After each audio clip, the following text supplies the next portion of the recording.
बहुत शुक्रिया समय देने के लिए। कल आप कह रहे थे कि कल का लो है वो शायद इस साल का पूरा लो बन जाएगा और वो दिख भी रहा है। कल के लो को हम पीछे छोड़ के थोड़ा आगे बढ़े हैं। सर सामने एक्सपायरी भी है और आरबीआई की पॉलिसी भी है, कोई दिक्कत तो नहीं, बाजार आगे बढ़ेगा? डिम्पल जी दिक्कत तो आपने देख ली, पहले 18,000 था और इतनी जल्दी 17,000 भी आ गया। तो ये तो मार्केट है, और अगर यूएस मार्केट में फेड की क्रेडिबिलिटी का लॉस होएगा तो these events will happen. You can't fight the Fed and the Fed has been wrong since the last 1.5 years. So I have no two ways to think that extremely oversold market. Good news for India is that festive season is round the corner. और जो लोग अब यही कह रहे हैं टिप्पणी के India will go and retest those, मैं उस कैंप में नहीं हूँ। वॉलेटिलिटी जरूर है लेकिन लेने का मौका है।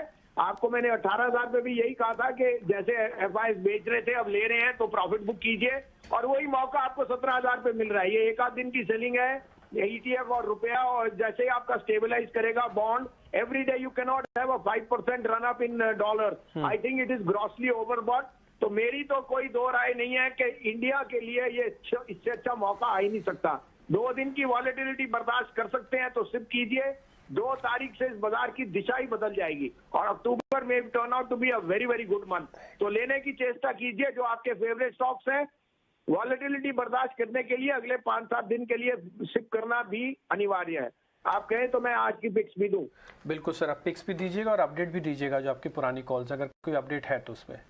तो अल्ट्राटेक आपको मैंने कल भी बोला था, परसों भी कहा, इंडिगो, वो मेरे दोनों पिक्स हैं। UltraTech is up 1.5%, it went to 62.75। I still think 6700, 66, 67। IndiGo I am very bullish. आप लोकल पे ट्रैवल देखिए, the fall in crude prices, increase in yields, increase in market share, and the new fleet is doing brilliant business. Indigo is a no-brainer, 2100 का target कायम है। अब आपके लिए 2 pics हैं जो मैंने कल भी शायद मेंशन की थी, आज भी मैं वो हूँ। आप कहें तो मैं शुरू करूँ? बिल्कुल बिल्कुल बताइए सर, बिल्कुल बताइए। देखिए, Ashok Leyland is the third largest bus maker in the world. It has 60% market share in India.